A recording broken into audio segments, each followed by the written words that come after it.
Cernay, en Alsace, 8 h du matin. Pas d'agressivité, vous n'avez pas à rentrer en conflit avec les gens, vous faites intervenir. Ok? Ok. On n'est pas là pour se bagarrer, on est là pour surveiller. Hein? Ok. Ça marche? Les 190 salariés d'Imer France s'apprêtent à manifester pour sauvegarder leurs emplois. Ils viennent d'apprendre le dépôt de bilan de leur société, une entreprise qui fabrique des camping-cars et des caravanes depuis 40 ans. La multinationale allemande qui les emploie veut rapatrier la production en Allemagne. Alors les ouvriers ont décidé de se battre pour que leur direction revienne sur sa décision.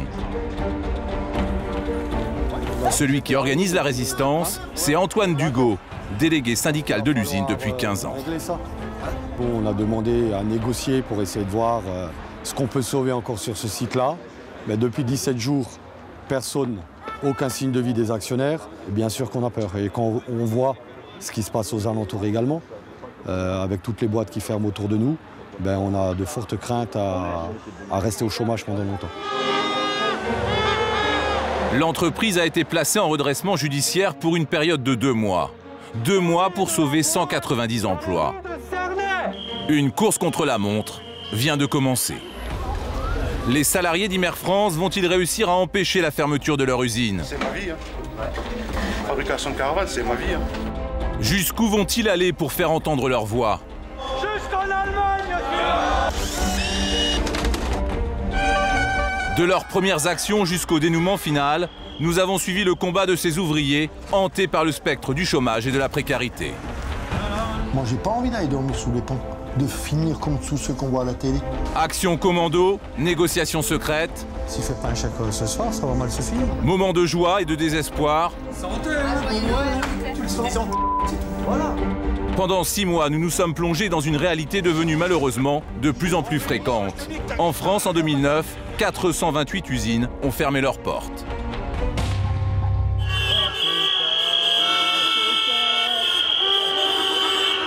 En manifestant, les salariés d'Imer France espèrent être entendus jusqu'en Allemagne. Depuis le dépôt de bilan, les dirigeants du groupe Imer se terrent dans le silence. Il faut qu'on rencontre la maison mère, les directeurs qui viennent autour de la table et qu'on discute avec eux, qu'il y ait une vraie reprise de l'emploi dans le bassin en Alsace, qu'on puisse continuer à travailler de notre savoir-faire. Ici, toute la population est solidaire des salariés d'Imer France, même lorsque le cortège bloque la circulation.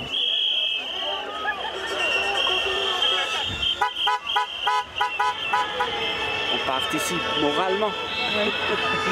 Ouais, mais ils ont raison de le faire. Hein. Ah, ils ont besoin d'argent. Hein. L'année dernière, une vingtaine d'usines a fermé dans la région. Imer est l'une des dernières industries encore debout. Alors à Cernay, une petite ville de 20 000 habitants, tout le monde s'inquiète, comme ce buraliste. Imer, c'est quand même un fleuron quoi, pour Cernay. Hein. Bon, c'est quand même un produit qui est connu en toute la France et dans le monde entier peut-être aussi, hein, avec le développement du camping-car et tout ça. Bon, ça reste quand même quelque chose qui est très important. Hein. 10 minutes plus tard, le cortège s'arrête sur le parvis de la mairie. La dernière fois qu'on a mis des camping-cars ici, c'était pour mon mariage. Ouais, c'est vrai. Ouais. Je préférais quand même ton mariage. Hein. J'ai quand même préféré ton mariage. Antoine est accompagné de délégués syndicaux d'autres usines de la région, venus par solidarité. Bonjour. Vous, je vous ai vu à la boîte. La délégation est reçue par le député maire de Cernay. Il compte sur un appui politique, mais dès le début, le maire s'avoue impuissant. Je pense quand même je ne connais pas de patron qui ferme des boutiques parce que c'est parce qu'ils ont des difficultés. Il y a des problèmes. Après l'ampleur, on peut toujours l'évaluer, mais il y a une crise incontestable. Il y a Monsieur le député. Laissez-moi terminer. Laissez-moi juste terminer. Ils ont perdu de l'argent et des coûts d'exploitation, mais qu'importe, il y a une crise. Je ne suis pas d'accord avec vous. Quand on parle de crise, ça n'a rien à voir avec la crise. Il prévoit d'occuper 200 salariés sur des lignes de montage en Allemagne pour faire la même chose que nous on fait. Donc quelque part, la crise n'a rien à voir là-dessus. Hein ? C'est du protectionnisme à l'allemande, je suis désolé de le dire. Et peut-être que là-dessus aussi, il faut qu'on arrête un petit peu de chanter cocorico sur les toits, parce qu'on est français et on est européen et peut-être européen convaincu. Mais en tout cas, ce n'est pas l'Europe qu'on veut. Alors j'ai relayé votre demande qui dit table ronde avec les Allemands. Ça serait peut-être, si j'ai bien compris, c'était la condition en disant il faut qu'on commence à discuter. Alors, je fais passer le message. Je pense qu'il va être suivi des faits. Toi, on a la même situation que toi, en Internas. On a eu exactement le même discours que toi. On a eu exactement les mêmes promesses que toi. Bah, aujourd'hui, on est à la porte. J'ai 50 personnes dehors qui ne sont plus payées depuis 13 jours. Et ça me fait chialer, j'en ai marre. Il y a des gens qui vont se suicider. Et peut-être moi le premier. C'est tout ce que j'avais à dire. Antoine, tu attends bien, parce que ce sera très dur de te dire tes gens. Il va y avoir une réunion. Je t'en mets pas dans cet état. Je t'en mets pas dans cet état-là. T'en mets pas dans cet état-là. aussi, toi. Ok. Faut pas parler de ces choses-là. Il faut rester digne. Ça sert à rien qu'on s'arrache la tête. D'accord, on essaye. T'as rien à te reprocher. Tu fais ton boulot. T'as fait ton boulot. Non, t'as pas mal fait. T'as fait ce que tu pensais être juste. Ok. Fais gaffe, parce que nous avons... Non, allez, arrête. Faut pas parler de ces trucs-là. Hein? Arrête. Ok. Merci de nous avoir reçus, monsieur le maire. Merci d'être venu. Merde. J'ai entendu aussi ce que vous avez dit. Et puis vous, d'accord. Je suis pas tout seul. Non, j'arriverai pas. Au revoir. Certains ne croient plus aux promesses, mais Antoine espère malgré tout que le maire va organiser au plus vite une rencontre avec les dirigeants du groupe. Pendant ce temps-là, à Imer France, l'usine est déserte, ou presque. Un homme est retranché dans son bureau. Celui qui n'a pas manifesté ce matin, c'est Philippe Grasser, le directeur du site. Il y a 4 ans, il a été placé aux commandes de cette usine par les dirigeants allemands du groupe Imer. Lui aussi a très peu d'informations. Mal à l'aise face à la caméra, il avoue que le groupe envisage de fermer l'usine dans les mois qui viennent. Vis-à-vis de la direction allemande, aujourd'hui, on est tout seul. Donc, le dernier contact que j'ai pu avoir avec l'Allemagne, nous ont donc expliqué qu'ils ont fait le choix et qu'ils en assument la responsabilité de placer donc l'entreprise en redressement judiciaire. Ça veut dire clairement que l'Allemagne, ils veulent se défaire au plus vite de la filiale française et ont, entre guillemets, remis ça dans les mains de l'État français. Donc maintenant, vous êtes seul? Aujourd'hui, on est seul, oui. Un directeur perdu dans une usine en état de siège. Les salariés ont décidé d'occuper l'usine jour et nuit pour surveiller les entrées et les sorties. Ils ont peur que la direction embarque le matériel à leur insu. Et pour faire pression sur les dirigeants allemands, ils ont bloqué l'expédition des dernières commandes. Sur ce parking, ils retiennent en otage 200 camping-cars et caravanes. Bon, c'est bon, tout est en place. Là. Ouais. Il n'y a qu'à bouger, c'est bon. Ça marche, il doit qu'on pas piquer de roue, pas de rétro, rien. Nickel. C'est bien. Un parc automobile d'une valeur de 6 millions d'euros. On fait des rondes pour surveiller notre trésor de guerre. C'est ce qu'on a baptisé. On a baptisé ceci notre trésor de guerre parce que c'est la seule chose qui nous reste sur le site. Et c'est surtout la seule chose que les Allemands veulent récupérer rapidement et très rapidement. Et qui est monnayable. Ouais. Le réfectoire est devenu le poste de contrôle des salariés. Ils ont piraté la machine à café et se partagent les petits plats préparés par leurs femmes. Dans cette usine, on lutte en famille.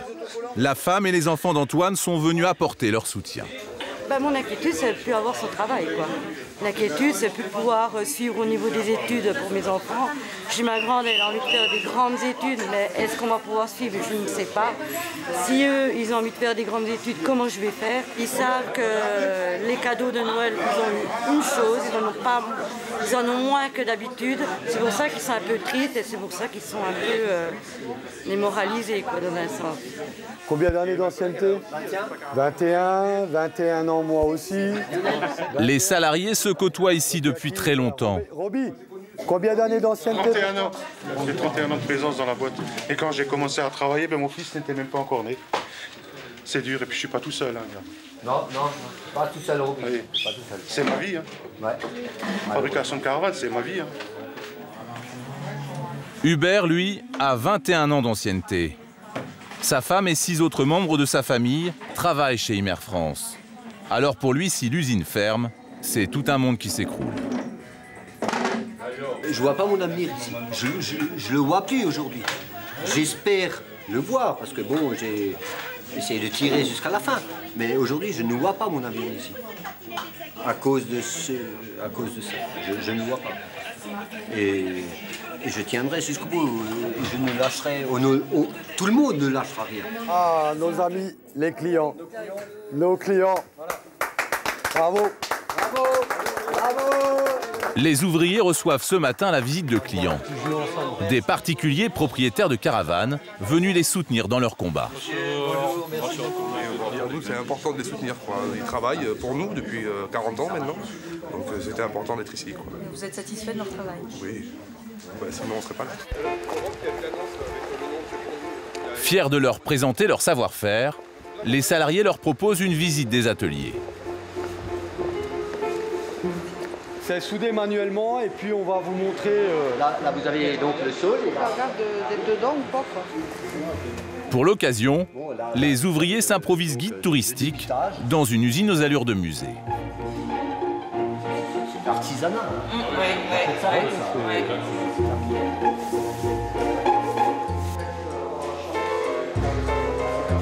Depuis 40 ans, la renommée de cette usine repose sur un modèle spécifique de caravane à ossature métallique.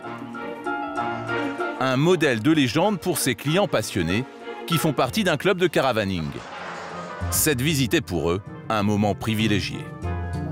Ça me fait un drôle d'effet de voir ça. De la voir comme ça. Ah oui, ben, c'est comme si vous voyez un bébé qui commence à naître et puis vous allez le voir maintenant grand après. C'est incroyable. Hein. Ah mais ça fait un effet. Malgré l'admiration des clients, ce savoir-faire risque de disparaître d'ici quelques mois. Un choix incompréhensible pour les ouvriers et une catastrophe pour leur famille. À 7 ans, le fils d'Antoine est inquiet. Je veux soutenir mon papa. Ça veut dire quoi, soutenir? Dis-moi. Je veux qu'il garde son travail. Ah. Mais t'inquiète pas, on va garder le travail. Hein. Si c'est pas celui-là, ça sera un autre. D'accord?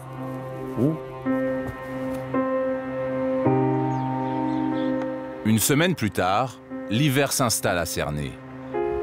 La situation d'Imer France semble figée. La direction allemande n'a donné aucun signe de vie, aucune réponse sur l'avenir du site. Les salariés continuent à occuper l'usine sans violence. Mais face au mutisme de leurs dirigeants, ils décident de leur adresser un premier avertissement. Contre nous de la tyrannie, l'étendard sanglant élevé. À la guerre sanglant élevé. Allez-y! Dans la cour de l'usine, Antoine a organisé le démontage d'un camping-car, pièce par pièce. Les ouvriers prennent soin de ne pas casser le matériel, mais ils menacent d'en démonter un par jour tant qu'ils n'auront pas de réponse de la part des patrons allemands.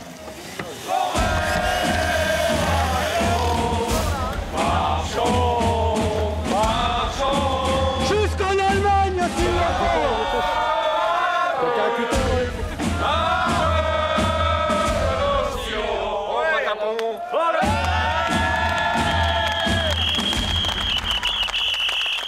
Pour l'instant, on est en train de faire des actions qui sont des actions symboliques, certes.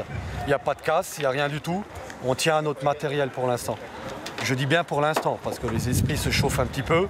Malgré le fait qu'on a l'impression d'être calme, ça bouillonne un petit peu à l'intérieur de nous. Donc aujourd'hui, c'est 45 000 € qu'on est en train de démonter là. Donc si le groupe ne comprend pas qu'il faut venir discuter ici autour de la table avec nous et avec la justice, ben on continuera à démonter.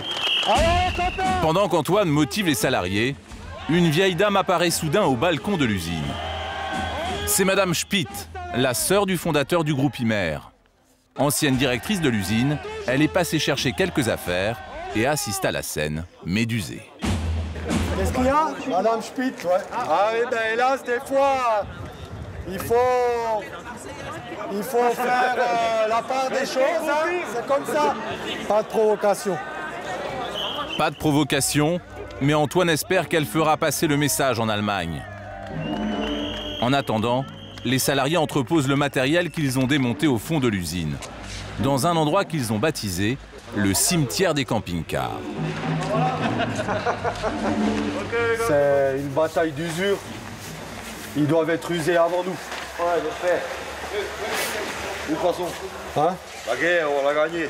On les usera. On les usera jusqu'au bout.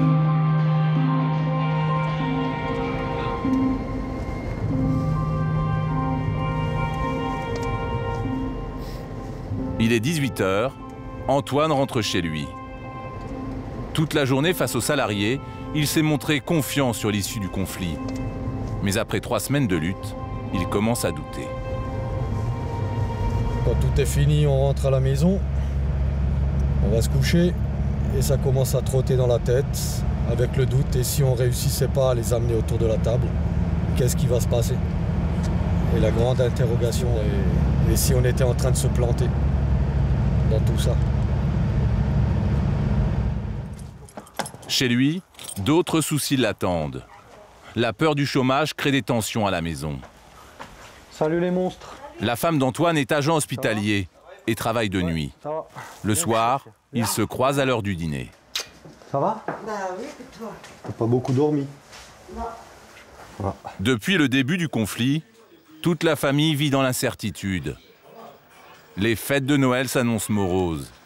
Les enfants d'Antoine savent qu'il va falloir faire des sacrifices et qu'il y aura moins de cadeaux au pied du sapin. Non, la route, ça va, elle est bien dégagée, ouais. C'est hier où c'était un peu le bordel, mais là, ça va. Tous les soirs, Antoine tente de rassurer sa femme, mais plus le conflit s'enlise, plus elle s'angoisse. C'est un peu nerveux pour tout le monde. Vous aussi?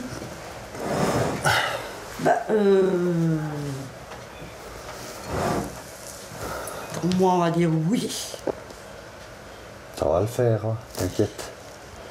Il y a encore un mois à attendre. C'est pas une question que je m'inquiète, c'est une question de savoir où c'est qu'on va, quoi. Tu vas, pas on va, tu vas. Où tu veux que j'aille? Je vais vers la porte de sortie, tout simplement.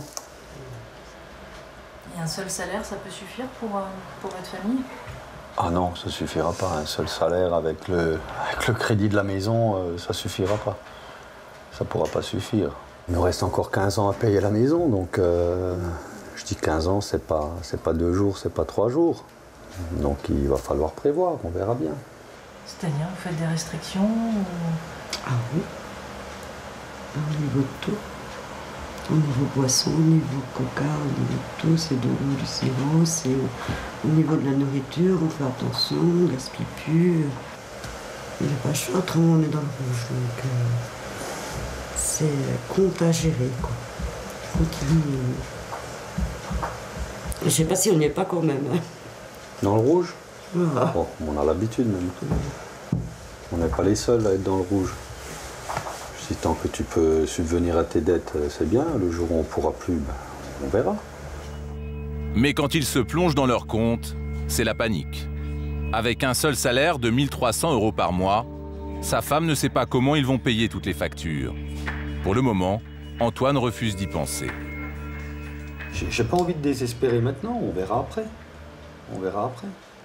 Toi, quand tu as les factures qui arrivent, on va pas te dire ne vous inquiétez pas, ne les payez pas. Ben non. Hein, quand tu as les impôts, tous les machins, l'État va pas te dire non, arrêtez parce que votre mari perd le travail. Alors arrête ton cinéma aussi. On va pas déposer le bilan, non?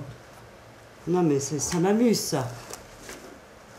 Les impôts, les maires, hein, tous les autres, ils vont pas dire non, ne payez pas, ni rien du tout. Ben oui, mais on fera avec. Oui, hein, ben ça c'est ton mot, on fera avec. On gagne moins, on payera moins d'impôts. Mais ils s'en foutent, faut qu'on les paye quand même. Ouais, on verra. Pensons pas à ça pour l'instant, pensons à la suite. C'est tout. Hop. Arrangez ça, on va préparer à manger. Toi, t'as déjà un boulot sûr, t'es fonctionnaire. Il y a des gens qui n'ont même pas cette chance-là. Ah ben, c'est ça. Hein? Il y a des copains, ils sont à 2, à 3, à 4, à 5 à bosser ensemble. Eux, ils ont pas se faire des soucis. Nous, je dis, il faut qu'on s'en fasse aussi, mais on aura le temps de s'en faire. On range ça comme ça, on n'en parle pas des chiffres. Parce que les chiffres, ça fait tourner la tête.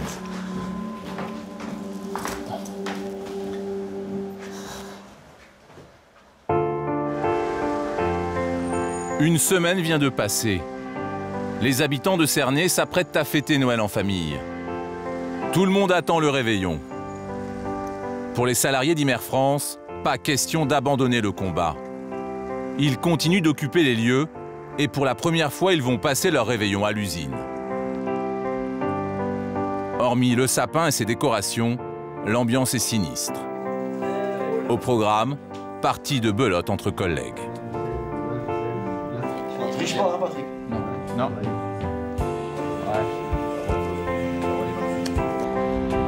Comme d'habitude, ils font des tours de garde toutes les heures. Mais ce soir-là, plus qu'aucun autre, ils auraient préféré le passer chez eux.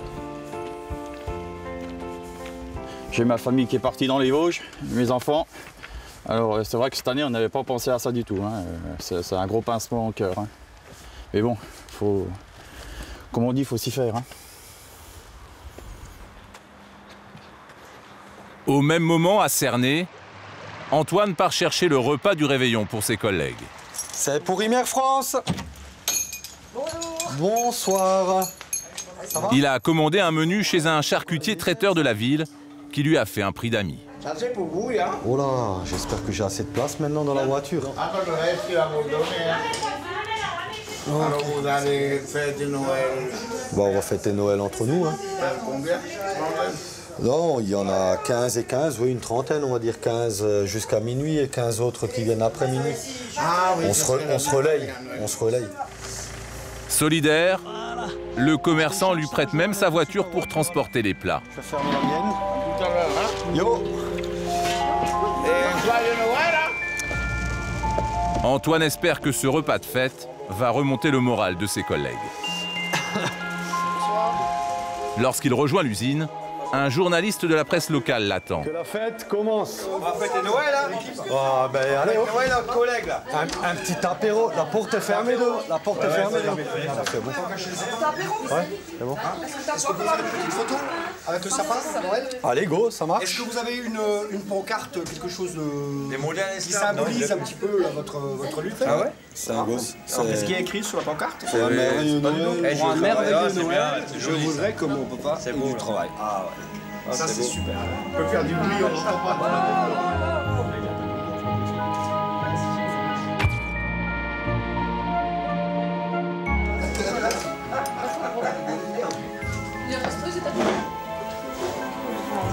Santé, hein, bon Noël, hein. Chin.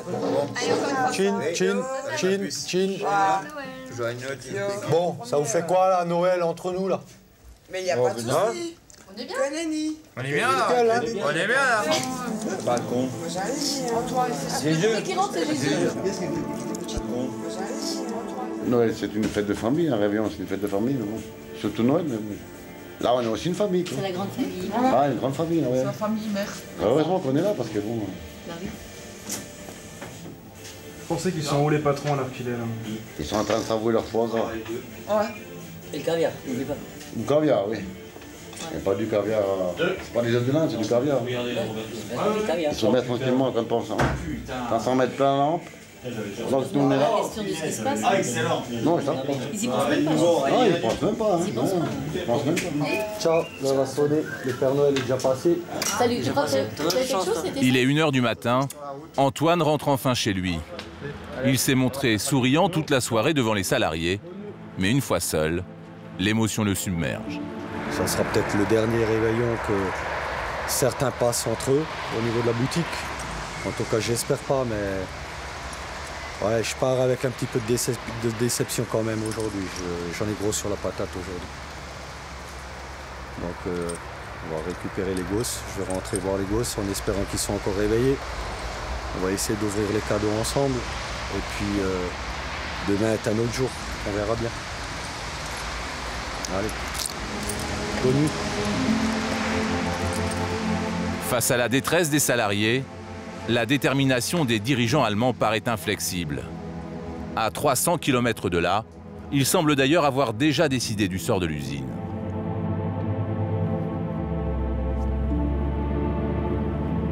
Bad Waldsee, une petite ville du sud de l'Allemagne réputée pour son lac, ses vieux monuments et son groupe Imer. Ici, le leader européen du véhicule de loisirs a installé son siège et son nouveau site de production ultramoderne. Créée dans les années 50, la petite entreprise familiale est devenue une multinationale qui emploie 3000 salariés. Pendant des années, le groupe a engrangé des millions de bénéfices grâce à ses véhicules haut de gamme. Mais avec la crise, le marché s'est effondré et le groupe a perdu 40 millions d'euros. Son nouveau PDG, Frank Mallet, est arrivé à la tête de la société il y a 3 mois. Selon lui, le groupe ne parvient plus à rentabiliser ses différents sites de production. Dans cette usine, nous avons investi 16 millions d'euros il y a 3 ans, juste avant la crise. Si bien que maintenant, notre capacité de production est trop importante par rapport à la demande du marché. Nos lignes de production sont au ralenti. Seulement 8 véhicules par jour sortent de l'usine, alors que nous pourrions en fabriquer le double. Donc nous travaillons à 50% de notre capacité. L'année dernière, l'entreprise s'est déjà séparée de 200 personnes en Allemagne. Alors, pour rentabiliser leur usine et éviter de licencier davantage, les dirigeants du groupe ont fait un choix radical. Rapatrier chez eux la production des véhicules fabriqués par l'usine de Cernay. Mais ils refusent de parler de patriotisme économique. Ça n'a rien à voir avec du protectionnisme. Vous savez, en Allemagne, nous avons dû également licencier des salariés. Autant qu'en France. On se préoccupe autant des uns que des autres. Si nous avons choisi de fermer l'usine de Cernay, c'est tout simplement parce que c'est l'usine la moins rentable du groupe. Ce n'est pas du chauvinisme en faveur de l'Allemagne. C'est un choix purement économique. Un choix qui va mettre les 190 salariés de Cernay au chômage. Et lorsqu'on leur reproche leur manque de communication avec les salariés français, ils rejettent toute responsabilité.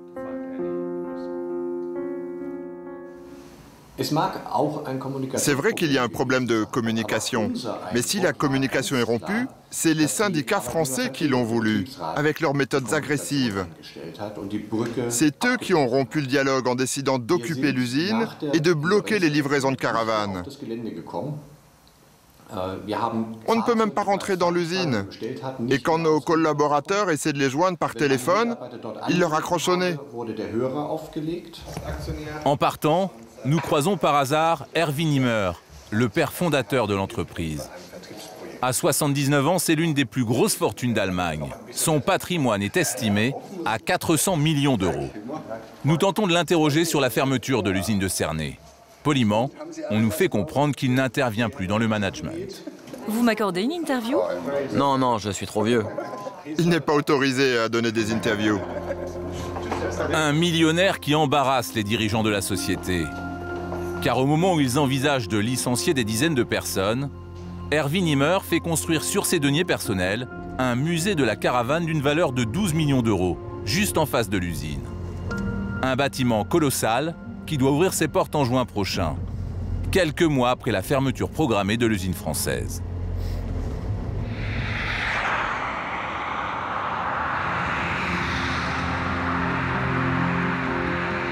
Retour en Alsace à l'usine de Cernay. L'entreprise est toujours occupée par les salariés.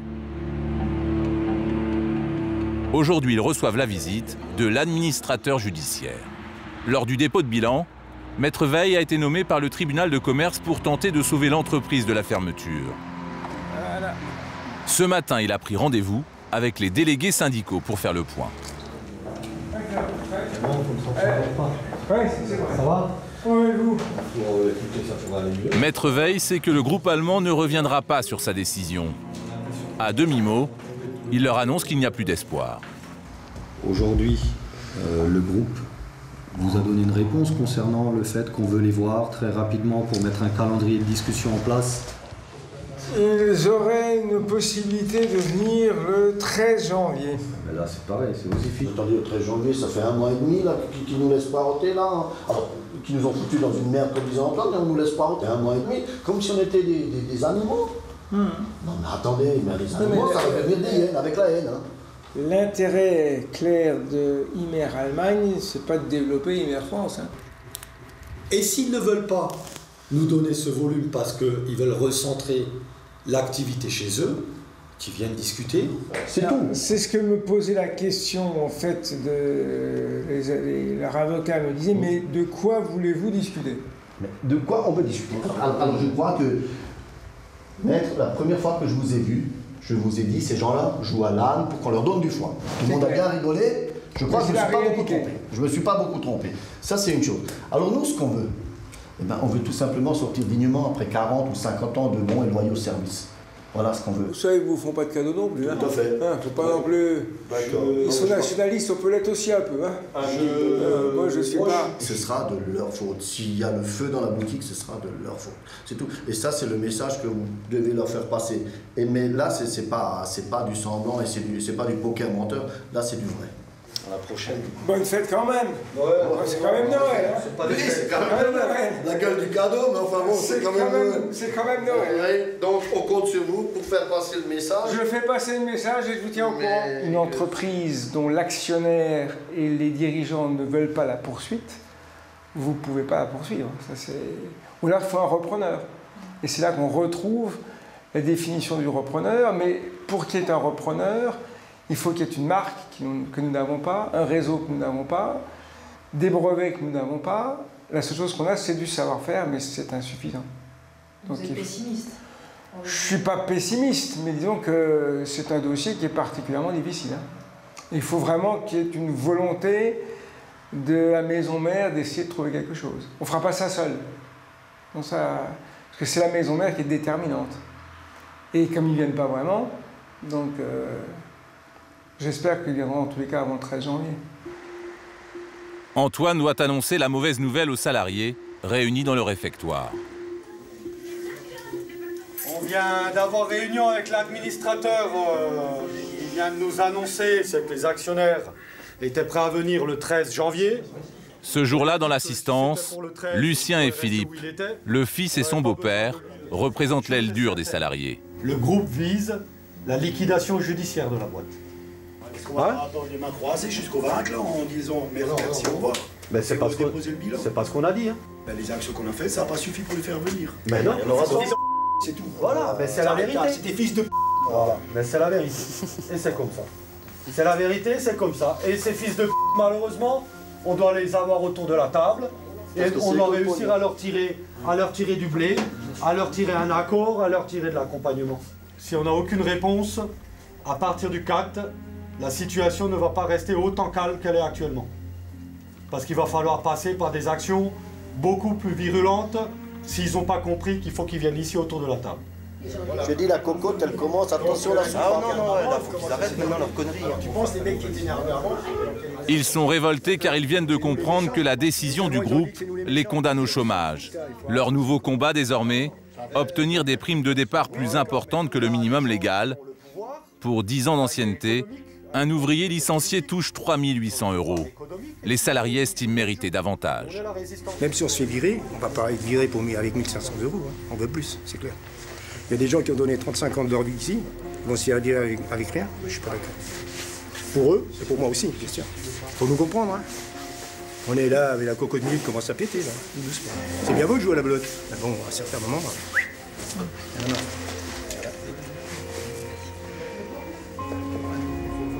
Bon week-end. Salut Lucien, bon week-end à toi. Ah oui, mais j'y peux rien. Un peu plus tard dans la soirée, Lucien et sa femme vont dîner chez leur fils. Hello. Chez eux, Imer France est une affaire de famille. Ouais, mais je préfère personnellement que Lucien... Lucien le beau-père et Philippe le fils y travaillent. De passer pour un mouton, quoi. un gars qui dit rien, qui... Marie-Vonne, la mère, elle, a été licenciée en 2008. Et bientôt, ce sera le tour de Lucien et de Philippe. J'ai travaillé pendant 36 ans chez Imer. Et puis, comme il y avait un plan de licenciement qui devait être fait, on a choisi les gens qui étaient censés pouvoir partir, quoi. Donc, moi, j'étais une des plus anciennes. Donc, on m'a mis en tête de liste. Et maintenant, du fait de ce conflit en plus, c'est mon mari qui se retrouve sur le carreau. Et puis, mon fils, qui lui a quand même une maison maintenant sur le dos. Un crédit important à payer. Moi, c'est délicat de parler de mes prêts parce que ça implique beaucoup de choses. Parce que il est en séparation avec sa concubine, donc ils ont cette maison à deux. Et donc il a un fort crédit. S'il veut racheter cette maison, je me demande comment il va faire. Déjà, voilà, en fait, tout simplement, déjà avec du travail, c'est dur. Alors, sans travail, ça va être encore plus dur parce que moi, j'ai construit, enfin, j'ai rénové cette maison, je voudrais pouvoir la garder, quoi. Alors, si mon boulot, en plus, il me lâche, il y a pas mal de choses qui me lâchent et ça commence sérieusement à suffire, quoi. C'est pour ça qu'en fait, la température, c'est vrai, elle va monter. Après, il y a des gens, ils vont craquer, ils vont péter un câble, dont un, là, qui est en face de moi. Moi, tout ça, je l'ai toujours dit, je serai... Il ne faut pas être non plus. Oui, mais avec les Allemands, que ce soit avec les Allemands ou les autres, quand on te prend pour un con, à certains moments, tu agis comme un con, ça s'arrête là. Moi j'aime pas la violence. Alors, mon mari me dit, de toute façon, il faudra quand même y arriver, il faudra quand même... Et alors ça me travaille. Donc, je vis très mal. Donc, on peut avoir aussi des tensions entre nous, juste pour ça.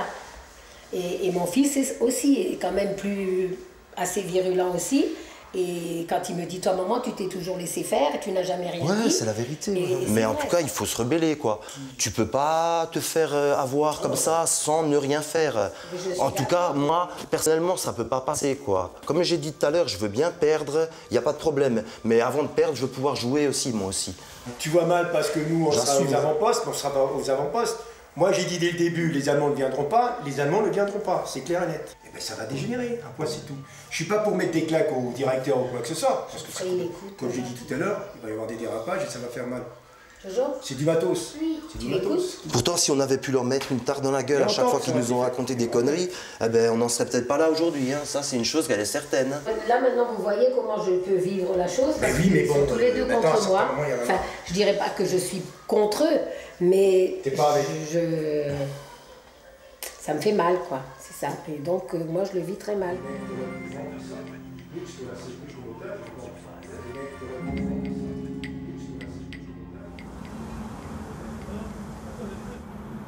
« 40e jour d'occupation de l'usine. Il est 6h30. Les délégués syndicaux se réunissent dans le plus grand secret. Pour obliger le groupe à négocier avec eux, ils ont décidé de radicaliser leur combat. Toutes les pistes sont envisagées, même les plus extrêmes. Le fait de prendre nos directeurs en otage. Mais tu prends en otage quelque chose qui a de la valeur. Il n'a pas de valeur, le mec. Et je ne veux pas donner l'image de l'attaque à la personne, tu vois. Ça serait encore le valoriser. On pourrait aussi prendre la sabelle, la gracière, et la mettre aussi sous feu. Le problème, c'est si on s'attaque à la personne, même si la personne le mérite, et la personne, elle va se faire passer pour la victime, tu comprends? Et c'est cette image que j'aimerais pas donner, parce qu'il est autant responsable que les autres, si on en est là. Donc on y va vers les flammes, alors. Ouais. On est tous d'accord là-dessus. On commence à cramer des palettes et les meubles qu'on a démontés. Le conflit franchit une nouvelle étape, celle de l'illégalité. Au fond de l'usine, les ouvriers préparent le bûcher avec les meubles qu'ils ont démontés 3 semaines auparavant. On ne peut pas rester aussi calme et les bras croisés dans la dernière ligne droite qui sont ces 15 jours qui nous amèneraient au 20 janvier. Il y en a marre de se faire prendre pour des cons et qu'il faut passer à l'action de façon un peu plus forte. Est-ce que là-dessus, on peut compter et on peut continuer à compter sur votre soutien? Les ouvriers envisagent aussi de brûler cette caravane. Donc on va la mettre au milieu du parking. On va faire un mini bûcher avec des palettes. On va demander une réponse à la maison mère. Et il faut 2 réponses, ma foi, elle partira en fumée. Le commando se prépare. Combinaison, masque, gants, pour ne pas être reconnu. Parce que tout le monde a peur qu'il y ait des représailles, je pense. Hein. Mais des représailles sur quoi, je sais pas. Ça fait rien de mal. Hein. Rien de mal, sauf que le matériel appartient au groupe. Le brûler est un délit.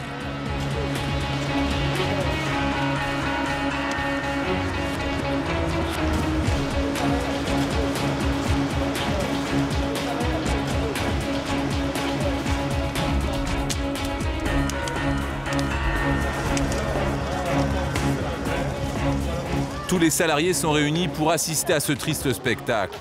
Ils espèrent que cette action poussera enfin la direction à négocier. Ben, si ça les fait pas réagir, c'est que c'est vraiment une belle bande de... C'est tout, simplement. Hein. Mais je crains que ce soit une belle bande de... en fait. Ouais. C'est un petit peu la dernière chance, quoi.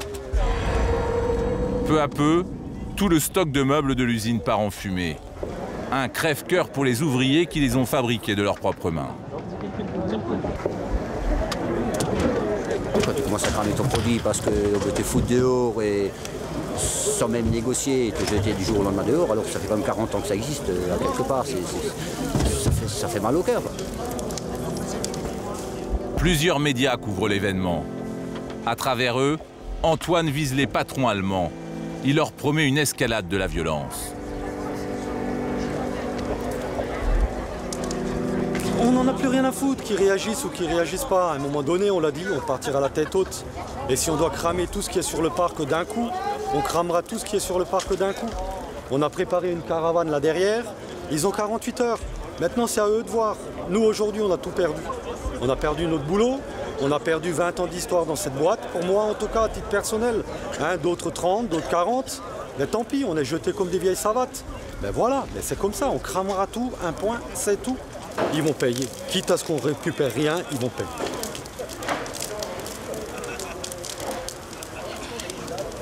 Alors là, ils viennent, les forces de l'ordre. Messieurs, bonjour. Bonjour. Ça va bien?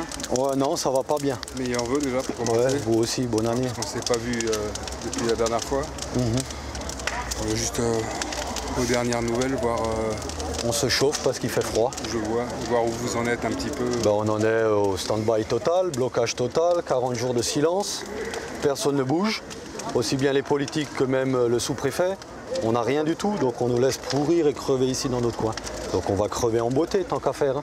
Et une chose est claire, hein. Une chose est certaine. Quitte à tout faire sauter là-bas, on fera tout sauter là-bas. Et c'est pas que des menaces dans le vent, c'est clair et net. On partira sans rien, mais eux, ils ne toucheront plus rien du tout là-dedans. Et on restera là, tous autant qu'on est, on restera unis.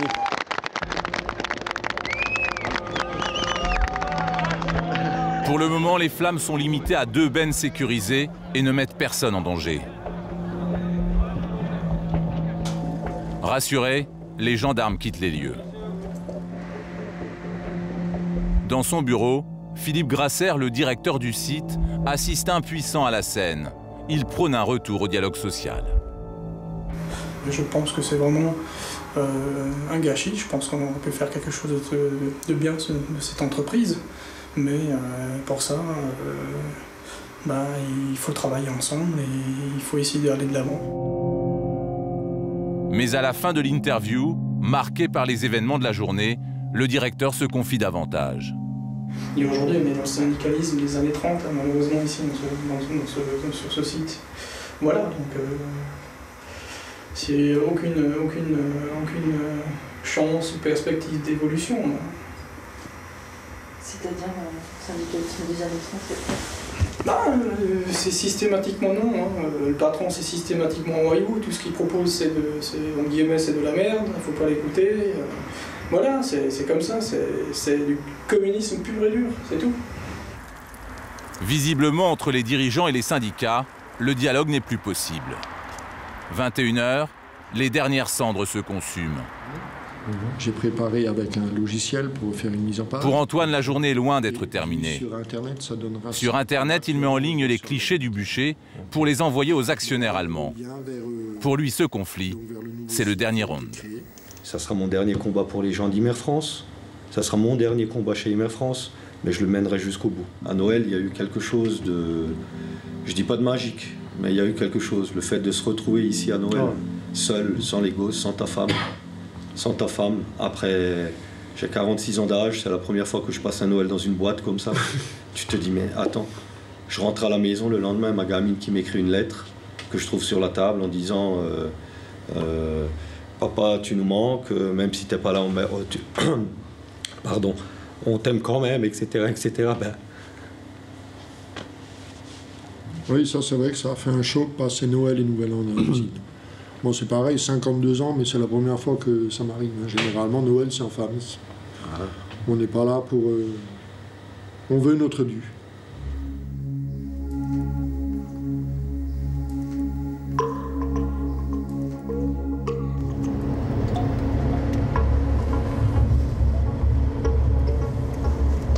À 53 ans, Bernard est l'un des plus anciens ouvriers de l'usine. Il a donné 30 ans de sa vie à l'entreprise.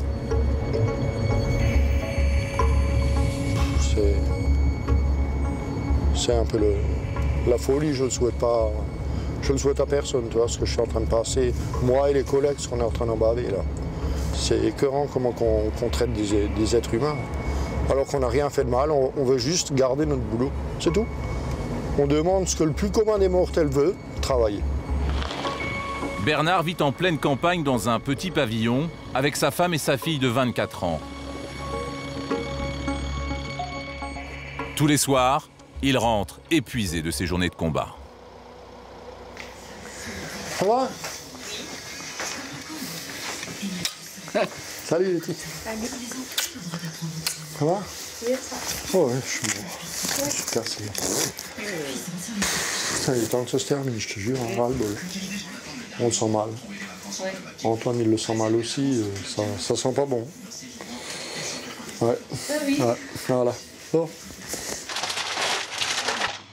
Pas un soir sans ressasser sa rancœur envers Imer France et ses angoisses pour l'avenir. Ils nous ont tout enlevé, notre fierté, notre travail, on n'a plus rien. Moi, la voiture que j'ai achetée, comme je l'ai dit à ta mère, je vais la revendre. Hein. Mais non. Je ne pourrais plus la payer. Mais avec quoi tu veux que je la paye? Mais attends, c'est pas avec mon malheureux SMIC que je vais payer une bagnole que j'avais achetée exprès pour aller chez Imer. Quand j'ai acheté cette bagnole, pour moi, la boîte, elle tenait. Hein. On m'avait toujours dit, il y a du travail chez Imer jusqu'à ta retraite. Ben, aujourd'hui, je vois le résultat des courses. Hein. Et puis on mangera quoi? Des cailloux.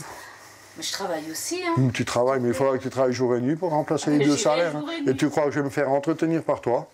Attends, j'ai quand même aussi ma fierté. Hein. Pour lui, son travail, c'était tout. Hein. Ça, mais... Et le dernier jour, on nous dira vraiment, en espérant qu'il n'y ait pas que de la cendre. Mais bon, si c'est le dernier jour, il n'y aura que de la cendre. Mais le dernier regard... Hein.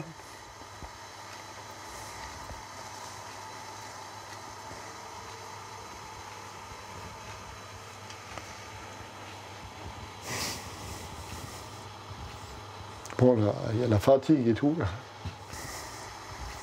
À son âge, Bernard sait qu'il ne retrouvera pas facilement un emploi. Bon appétit. Ah, ouais, moi aussi. Ouais, ouais, je bois pour oublier. Ce qui me fait peur, c'est de tomber dans l'alcool. Tu n'aimes pas ça? Oui, j'aime pas ça, mais bon. Parfois, ça fait oublier.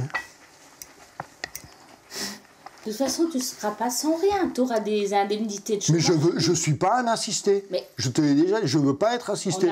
Je veux vivre par mon travail. Je veux vivre par mon travail. Non, oui, je suis désolé. J'ai ma fierté. Tous les hommes, ils ont leur fierté. Moi, j'ai la mienne. Tu ne vas pas t'inscrire aux ACEDIC? Si, j'irai m'inscrire, mais ils vont pas profiter. Je ne vais pas en profiter longtemps. Parce que du matin au soir, je vais courir de tous les côtés pour trouver du boulot. Première étape, je vais à la mairie. Ben oui. Je leur demande même à faire agent d'entretien, balayeur de ville, videur de poubelle, je m'en fous. Mais à la fin du mois, je veux rentrer avec un salaire. Je ne veux pas aller à la NPE, tendre la main, donner mon salaire. Pourquoi ils me donneraient un salaire? Je n'ai même pas transpiré. Mais c'est pas de ta faute que tu n'as plus de travail. Ben heureusement que c'est pas de ma faute. Ah ben donc tu dois pas culpabiliser. Si, si. Et c'est pour ça que le Imeragé, autant je leur dis merci, parce que grâce à eux, pendant 30 ans, j'ai quand même vécu, j'ai pu m'acheter ce que je voulais. Mais autant aujourd'hui, je les hais. Parce que tout ça, toute ma vie, ils me l'ont pris. Parce que non seulement il y a le fait de l'argent, mais le fait de l'amour de cette putain de boîte. Le lendemain matin, les menaces d'Antoine de faire brûler l'usine portent leurs fruits. Il reçoit un appel des dirigeants allemands. Il lui assure qu'ils sont prêts à négocier, mais pas avant le 13 janvier. Malgré le délai, il accepte la proposition. Reste à convaincre les salariés les plus radicaux de patienter encore 10 jours. Nous, on considère que cette réponse, malgré la date tardive, est favorable. C'est pour ça que la proposition qui est faite aujourd'hui, c'est 1. Allez, nombreux, le 13, à la sous-préfecture quand il y aura cette réunion-là. Première des choses. Et deuxième des choses, on ne brûlera pas la caravane tout de suite. Est-ce que vous êtes d'accord avec cette proposition-là? Ouais. Qui est pour? Qui est contre? Qui s'abstient? Quelqu'un veut prendre la parole? Furieux, Lucien quitte l'Assemblée générale. Il part se calmer dans son atelier.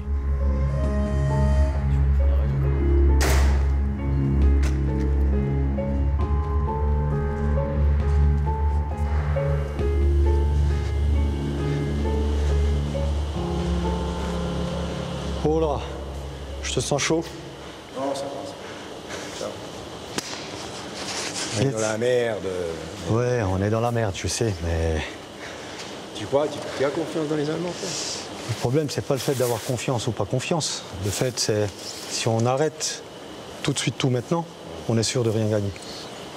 La seule façon pour les faire cracher, c'est qu'ils soient d'accord de cracher et c'est de les mettre autour de la table. T'es d'accord avec moi? Tout à fait. Là où je suis d'accord avec toi, c'est que ça fatigue, c'est que ça use, c'est que ça énerve. Moi, je t'ai dit, j'ai toujours suivi la majorité. Ouais. Je suivrai. Et moi, mon opinion, je te la donne, j'ai pas confiance dans les Allemands. Non, mais moi, j'ai pas confiance non plus. Moi, je comprends que vous en ayez marre, certains. Je le comprends tout à fait. Mais tu peux me croire, moi, je suis dans le même cas. À un moment donné aussi, tu as envie de tout lâcher et tout laisser tomber. Mais il faut pas qu'on se laisse. Je dis, il n'y a pas de place pour les émotions. Donc soyons patients. Toujours, mais bon. Je dis, c'est dur. Toujours. C'est dur. C'est dur. Tiens.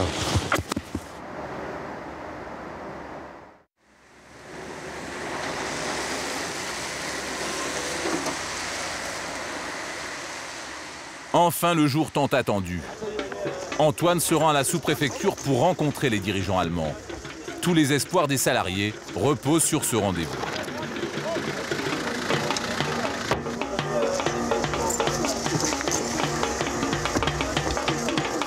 Une centaine d'ouvriers est déjà là, déterminés à maintenir la pression pendant des heures s'il le faut. Bonjour. Allez, bonjour.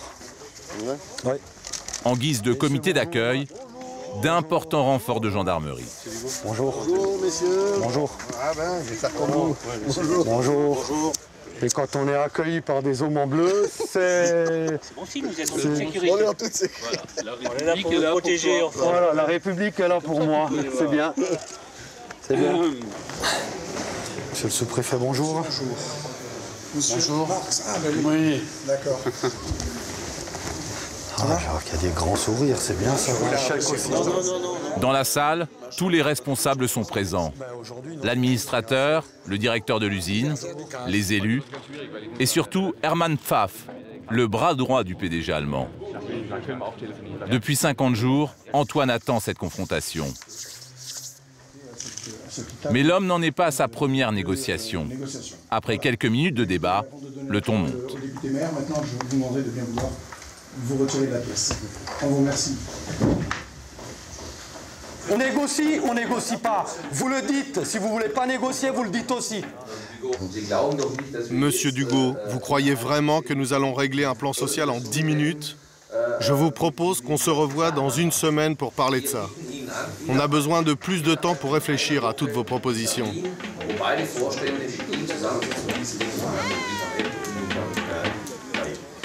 Là dehors, j'ai des salariés. J'ai des salariés à qui je dois donner des réponses, à qui je dois donner un résultat. Et surtout un résultat. Je ne garantis plus rien quand on sera sorti de cette table. Et autour de cette table, Je ne garantis plus rien du tout. Tous les ouvriers attendent dans le froid. Après 50 jours de combat, Philippe et Lucien, son beau-père, veulent des résultats. On n'a pas l'intention de partir sans rien, il va falloir qu'ils crachent, qu'ils se mettent d'accord là. Là, il ne s'agit plus de rigoler.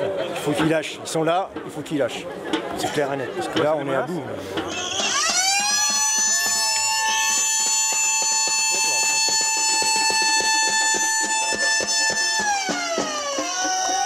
Oh,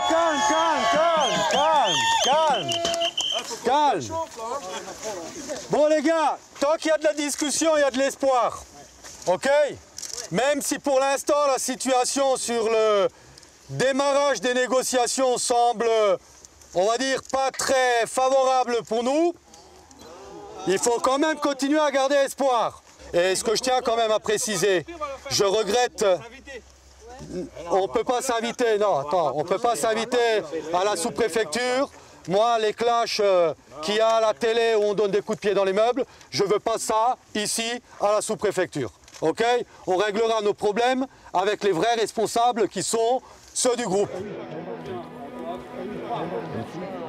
Les discussions reprennent et pendant des heures, Antoine tente d'obtenir des primes de départ pour les salariés. Ils ne veulent plus bosser avec nous, je ne veux pas les obliger à venir bosser avec nous, ils ne veulent plus. Donc on est prêt à leur enlever. Hein? On fera pas un chèque ce soir. Non mais il fait un engagement, écrit, c'est pas... Ben, s'il ne fait pas un chèque ce soir, ça va mal se finir. Non mais le chèque, il ne l'a pas, c'est clair. Le PDG allemand, lui, refuse de parler de chiffres pour le moment. Les débats reprennent et 5 heures plus tard, un compromis est signé. Les dirigeants allemands acceptent de revenir dans 48 heures pour négocier les primes de départ. En contrepartie, ils exigent que les salariés terminent les dernières commandes de caravane, soit 2 mois de travail supplémentaires. C'est loin d'être gagné encore.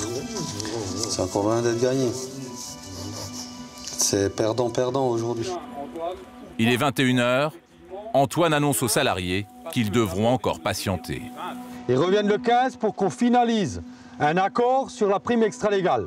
Il faut savoir que ces gentilles personnes ont besoin de nous parce qu'ils ont besoin de volume. Donc, il y a des petites avancées, il ne faut pas cracher dessus. Il nous reste 1 jour et demi à attendre pour arriver au 15, donc c'est pas mal. La plupart des ouvriers fait confiance à Antoine. Mais en aparté, certains commencent à critiquer l'accord qu'il a signé. Et quoi qu'il en soit, il faudra bosser pour eux. Et le pire, c'est qu'il faudra rebosser pour eux. Il faudra rebosser pour eux. Après tout ça, après tout ce qu'ils nous ont fait, il va falloir encore baisser le froc, quoi. Qu'est-ce qu'il fallait faire alors? Je sais pas. Qu'est-ce qu'il faut faire encore? Ouais, peut-être qu'est-ce qu'il faut faire encore.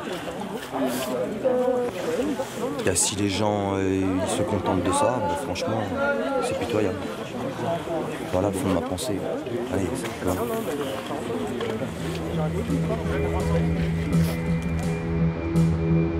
Le lendemain à l'usine, c'est la consternation.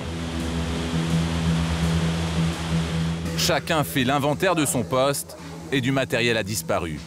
Certains salariés ont profité de la situation pour voler des outils dans les ateliers.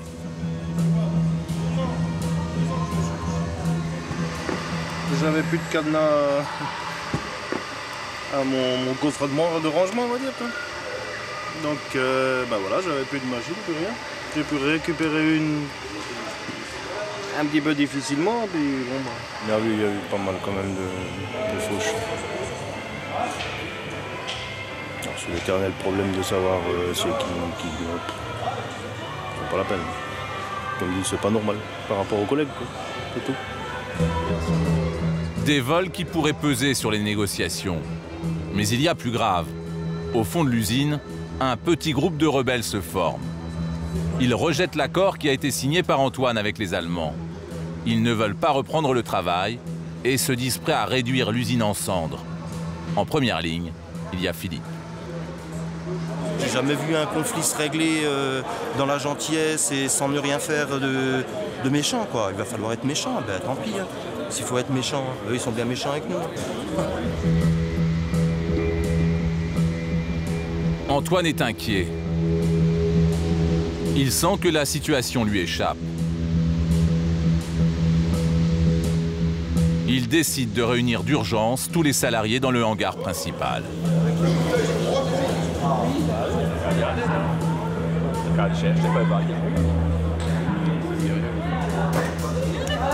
Bon, on se rapproche un peu parce que la voix elle commence à manquer là.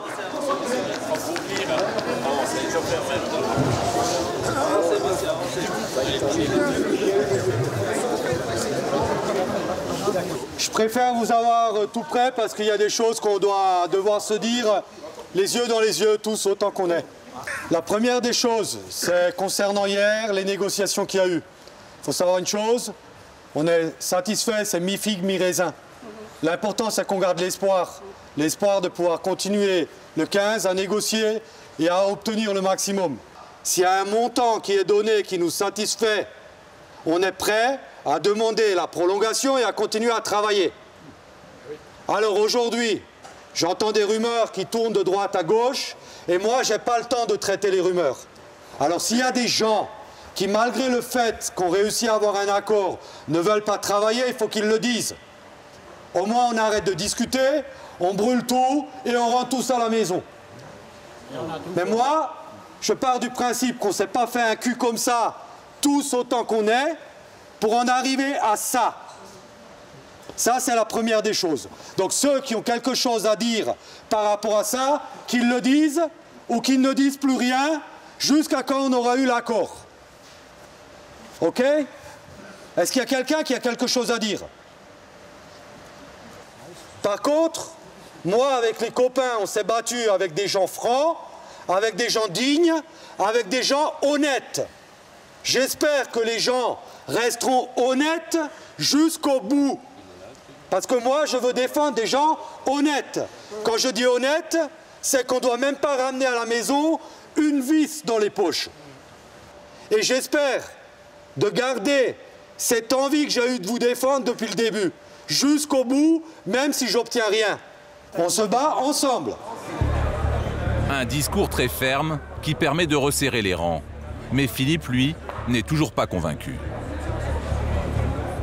Général cul. Hein? Mais moi non plus, tu crois que je suis content, moi?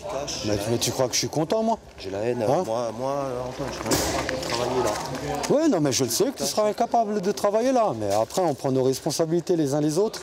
Tu crois que moi, ça m'amuse pour travailler pour des gens qui sont en train de nous foutre dans la merde? Tu sais ce que j'estime là?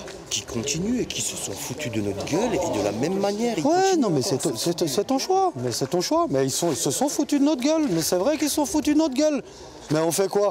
On dit vous vous êtes foutus de notre gueule, allez vous faire foutre. Non, moi je vais travailler, Antoine, avec des gens que ça fait 1 mois et demi qui se planquent. Ils vont revenir pour récupérer la petite enveloppe. Mais moi je vais leur latter la gueule, moi. Oublie. Faut pas seulement penser aux négatifs, faut penser aux gens positifs. Non, c'est bon. Antoine abandonne la partie. C'est Bernard, l'ancien, qui tente de raisonner Philippe. Il y a énormément de lopettes là, mais bien sûr. Je suis désolé, mais c'est pas seulement de vouloir casser, foutre le feu, tout détruire qu'on est un homme. Faut savoir à quel moment fais des réunions comme ça et après, fais des réunions comme ça et après tu te promènes, Bernard, tu te promènes dans l'atelier, tu regardes les gens, comment ils parlent. Mais chacun parle de son côté, tout à fait. Ah ben voilà, mais c'est ce que je veux dire. Mais quand il y a Antoine, il n'y a personne qui la ramène. Pourquoi tu parles pas, Philippe? Parce que là, je parle là. Quand, par exemple, ça, on aurait pu en débattre quand Antoine a demandé la parole, tu aurais pu commencer. Mais c'est plus un débat là alors. Ben si, parce qu'il y en a d'autres qui seraient partis de ton côté. Ben oui, mais c'est toujours pareil. Ah oui, après on viendra me dire que tu fous la merde. Moi je t'ai déjà dit, dans ce niveau, on est tous identiques mon gars. On est tous en train d'essayer d'avoir le maximum. On se bat pour la même chose, on perd notre boulot, c'est tout. On perd notre boulot, on a plein le cul, on est crevé, on n'aura pas de pognon, c'est tout.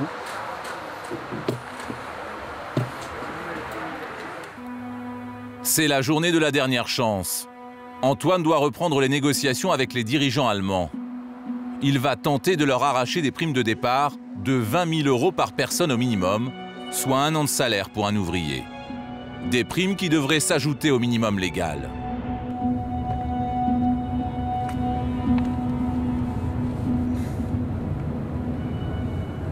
Bon, vous la sentez comment, les gars, vous? Dur. Hein? Dur. La boule au ventre ou pas? C'est les tripes. C'est clair, hein. On ne peut pas sortir de la salle en dessous de la barre des 20 000. Hein. Et même 20 000, moi, ça ne me satisferait pas. Donc, mais à un moment donné, on sera obligé de faire un choix, on verra. Hein.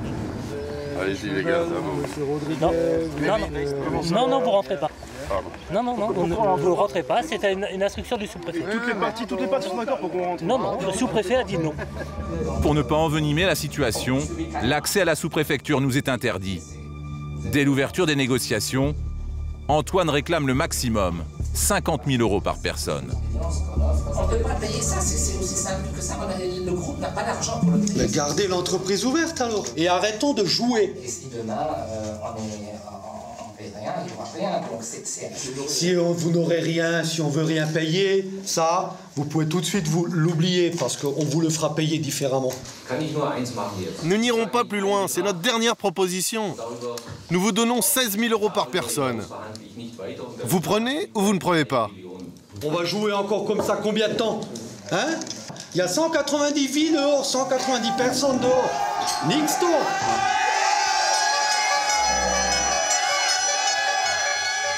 Depuis des heures, rien ne filtre des négociations. Lorsqu'Antoine sort sur le perron de la sous-préfecture, les salariés tentent d'en savoir plus.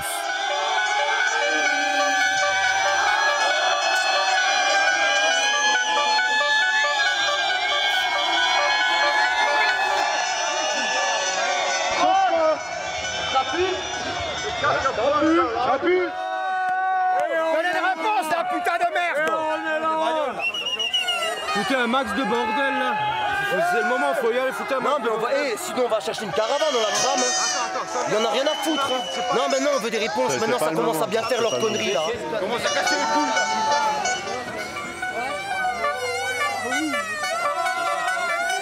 C'est ça, il faut bloquer la route là-bas. Mais nous, on n'a rien à faire non plus là. Là, je bloque le passage pour qu'il n'y ait personne qui sort de la préfecture.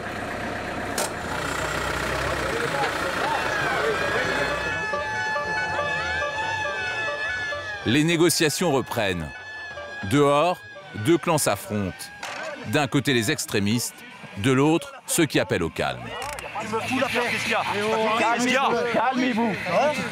On n'est pas là. On n'est pas là. Tu me dis pas de me calmer. On va y aller sous la paix. On va se battre. On est là pour se calmer. Calmez-vous.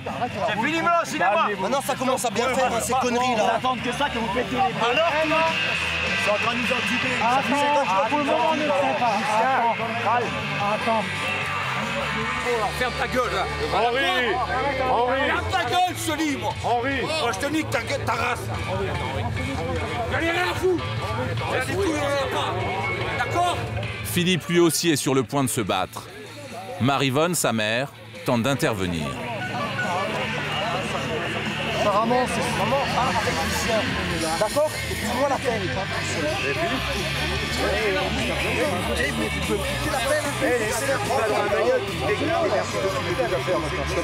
chacun sa merde. Tu vas à la voiture. Tu vas à la voiture, je te dis. Ils se démerdent. On est là pour tu vas à la voiture. Oui, tu vas à la voiture parce que ça va péter. Pour Marie-Vonne, ce conflit est une lourde épreuve. Depuis 60 jours, sa famille s'entre-déchire.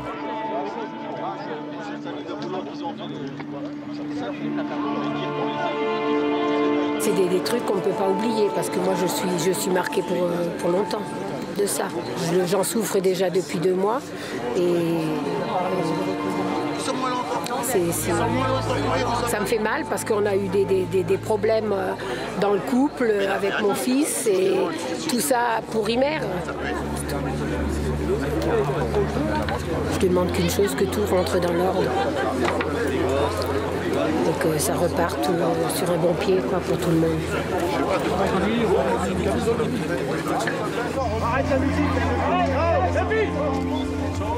Est-ce qu'il y a un endroit où on peut monter un peu? Il a quitté 4x4. Le son? Non, mais on se le calme. Après 10 heures de négociations, Antoine sort enfin de la sous-préfecture. il doit faire une annonce capitale aux salariés. Non, il arrive. Tu montes sur le pare-choc, Michel. Nous arrivons au bout d'un parcours de négociation où il n'y a plus possibilité d'avancer. Nous n'avons pas... Attendez, nous n'avons pas encore apposé quelque signature que ce soit sur quelque accord que ce soit. Les résultats qui sont arrêtés aujourd'hui, c'est une enveloppe globale qui représente 20 000 € par personne. Il n'y a plus moyen d'avancer d'1 centime. Antoine. Qui est pour? Qui est contre?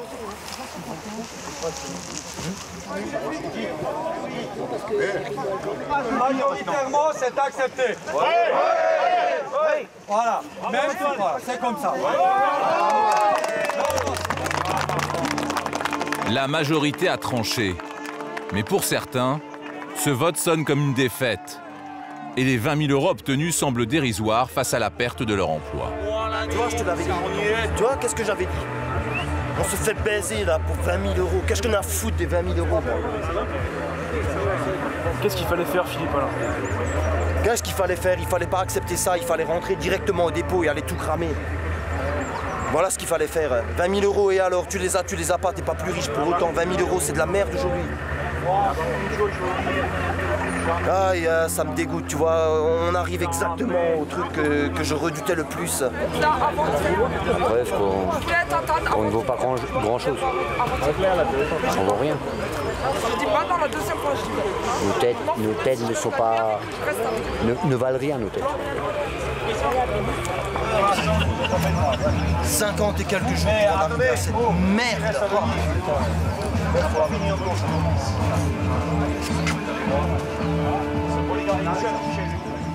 L'accord final est signé. Le groupe allemand cède une enveloppe globale de 3,6 millions €.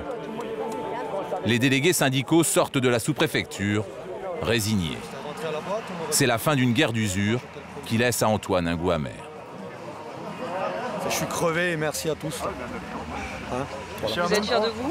Merci. Fier de moi, non, parce que nous on l'est pour lui. Quand on fait du syndicalisme, on est pour eux. Hein. On a des rêves. On l'est pour eux, nous. On l'est pour eux.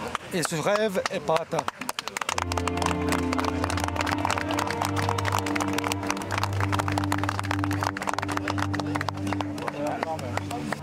Point essentiel de la négociation, les salariés doivent maintenant reprendre le travail. Mais après un conflit d'une telle intensité, en seront-ils capables? L'accord signé par Antoine sera-t-il respecté?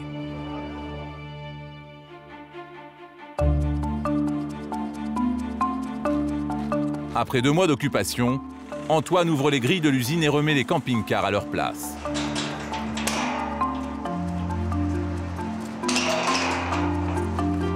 Aujourd'hui, l'entreprise doit se remettre en route pour finir les commandes exigées par le groupe. Il est 7 h, les salariés retrouvent leur bleu de travail et leur pointeuse. Mais la chaîne reste immobile. Aucune consigne n'a été donnée par le directeur au chef d'atelier. Personne ne sait ce qu'il doit faire. Alerté, Antoine tente d'en savoir plus. Oh, Michel, quand tu démarres alors? On va commencer à démarrer, oui.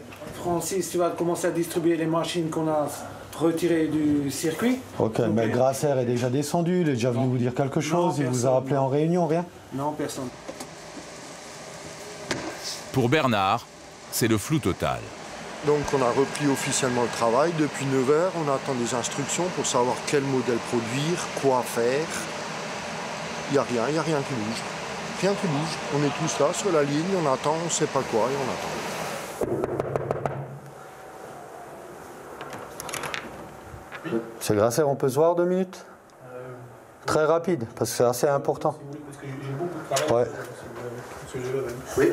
Les gens, ils sont au poste là, ils attendent les consignes, ils attendent les ordres. Oui. Il faut peut-être maintenant rassembler les cadres et voir un peu comment on redémarre. Hein. Oui. Hein? J'y suis, monsieur Dugo. Vous y êtes? Non, mais les gens, ils savent pas quoi faire. On attend, ça fait maintenant 2 jours qu'on attend qu'on nous donne des ordres. Donc ils ont pris l'initiative de reprendre le boulot rapidement, et puis voilà. Je dis, mais s'ils n'ont pas les consignes, qu'est-ce qu'ils doivent faire, quelle série doit faire, quel type de véhicule ils doivent faire? Je dis, c'est... Oui, écoutez, hein? Ils auront les consignes. Ils auront des consignes, d'accord. On prend acte. On prend acte. Ouais. Ça marche. Ok. Allez. Merci. Et peut-être faudra provoquer une réunion extraordinaire du CE pour discuter de tout ça aussi. Oui, on va le faire. D'accord. Ok, bonne journée. Merci, nous aussi. Merci.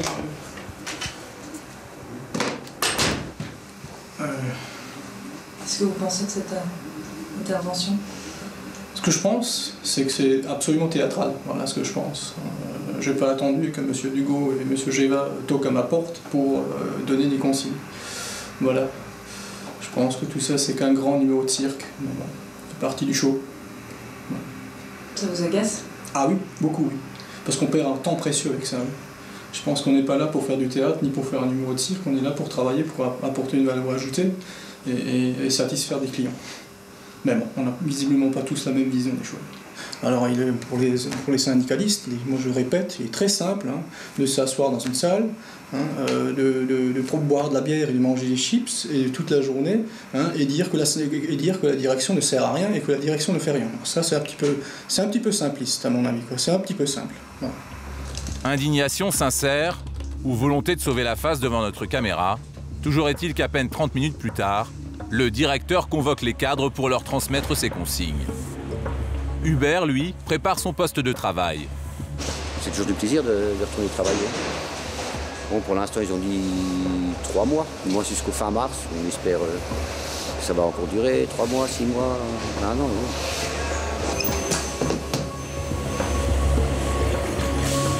Oh, ça me fait du bien. Pourquoi? Parce que moi, j'adore mon boulot, en fait.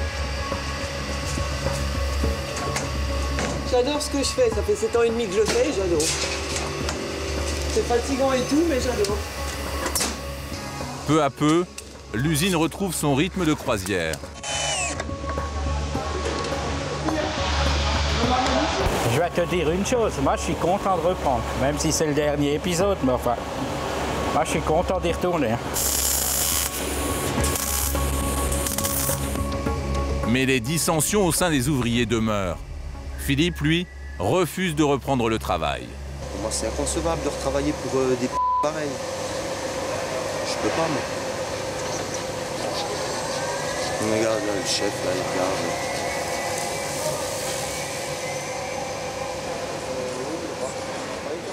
La tension monte lorsqu'un chef d'atelier menace les réfractaires de leur déduire des jours de salaire.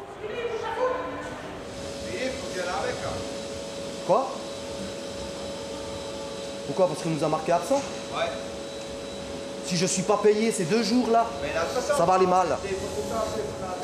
Excédé, il débarque en trombe dans le bureau d'Antoine. Là, ils vont nous harceler le Roger, là. Qu'est-ce qu'il dit? Il m'a dit, bon, ouais, il faut tout faire des choses, il faut faire une caravane aujourd'hui, puis ci, puis ça. Ne vous foutez pas en danger, putain de merde. Non, on ne pas en danger, non. On ne pas en danger, non. Non, mais si vous restez ailleurs que votre poste de travail, ils peuvent vous foutre ça dans les dents. Ne leur donnez pas gain de cause. Mais de toute façon, maintenant, que je dis maintenant... Antoine, qu'est-ce que tu avais dit l'autre jour, là? Et ma fille a grincé. Tu as dit que tu aimerais bien que les gens soient en bleu de travail au plus tard lundi. Au plus tard. Alors maintenant, oui, je vais te dire, il y a par exemple le magasin, il n'y a pas de camion qui arrive, ils ne travaillent pas. On travaille tous en même temps, tous ensemble, ou pas du tout. Parce que moi j'ai dit, il y a peut-être 1 heure ou 2 heures de boulot. Attendez. Moi,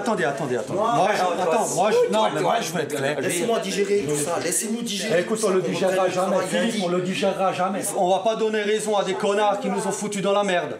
Parce qu'ils attendent ça depuis le début, qu'on se mette sur la gueule. Ils attendent ça depuis le début, qu'on se mette sur la gueule. Et si vous arrivez à me mettre sur la gueule à moi aussi, ils sont encore plus contents. C'est ça qu'ils veulent. Putain, on doit leur donner raison. Voilà, c'est tout. Maintenant, tout ce que je vous demande, c'est ne vous foutez pas en danger. Parce que le pouvoir dans la réglementation, c'est eux qui l'ont. Malgré tout. Alors, ce 20 000 €, même si c'est rien, on le veut quand même, on est d'accord. Qu'on se foute pas dans la merde et qu'on leur donne pas raison. Ils doivent les cracher, les 20 000. Une fois de plus, Antoine a réussi à calmer les esprits. Tous les salariés se remettent au travail. Ils ont 2 mois pour terminer toutes les commandes avant la fermeture de l'usine. Leur dernier espoir, que la justice s'oppose à la liquidation.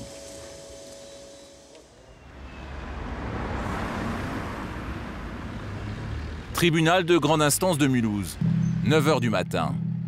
La justice doit se prononcer définitivement sur le plan de fermeture présenté par le groupe Imer. Antoine et la délégation syndicale espèrent encore qu'il sera refusé. Ce matin, 11 entreprises de la région risquent la liquidation. Au tribunal, les dossiers défilent les uns après les autres. Les dirigeants allemands du groupe arrivent au palais de justice. C'est à présent aux salariés d'Imer de passer à la barre. Hugo, Antoine, c'est qui? Oui, allez-y. Dans quelques instants, leur avenir sera scellé à tout jamais. L'audience ne dure qu'une vingtaine de minutes, 20 minutes seulement pour décider du sort d'une entreprise qui existe depuis 40 ans.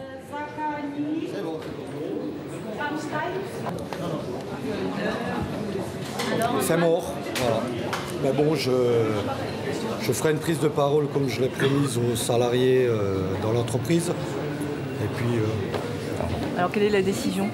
Liquidation judiciaire, immédiate. Donc 180 personnes qui vont crever la dalle pendant un certain temps.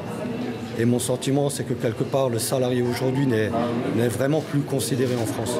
Vraiment plus considéré. En tout cas, dans notre cas, c'est ça le cas. À Cernay, les ouvriers sont encore au travail.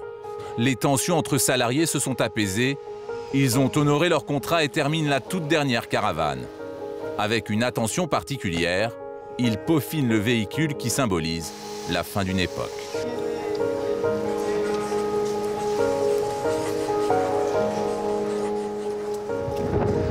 Schnecki, tu me regroupes les gens des bureaux, tu leur dis de descendre, je fais une prise de parole là. Pour la toute dernière fois, Antoine réunit les salariés. Il doit leur annoncer la nouvelle tant redoutée.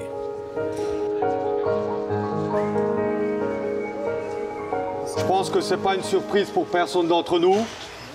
La liquidation judiciaire a été prononcée au tribunal de façon, on va dire, unanime de la part des administrateurs et de la part du tribunal. On a perdu le combat de l'emploi.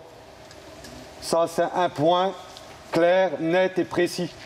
Par contre, ce qu'on a gagné, et ça, il faut le mettre en avant, c'est cette solidarité, cette fierté à s'être battus ensemble tous depuis le mois de novembre.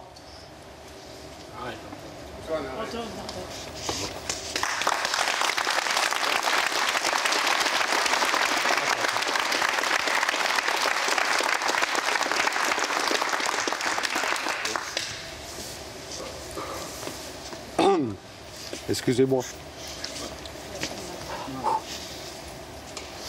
Une dernière chose, ça va venir.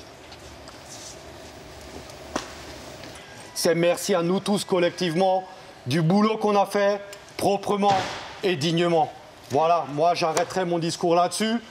Aujourd'hui, calmement, dignement et proprement jusqu'au bout, c'est les derniers mots que je vous dirai.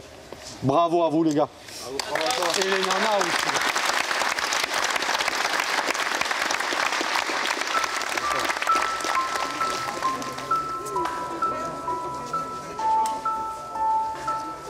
Bah, réaction. C'est de la peine.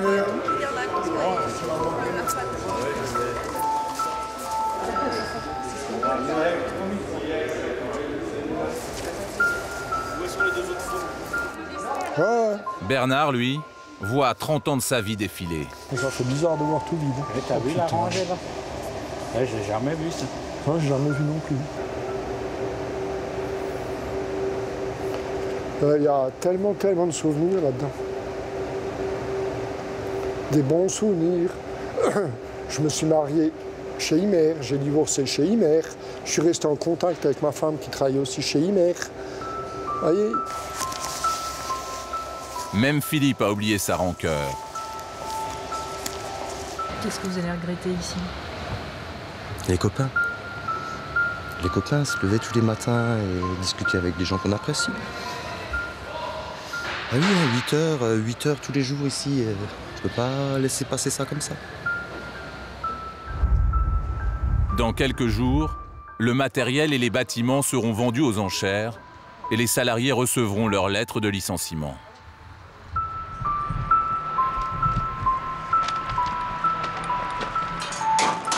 Après 4 mois de combat, Antoine a le triste privilège de fermer la grille de l'usine Imer France pour la toute dernière fois.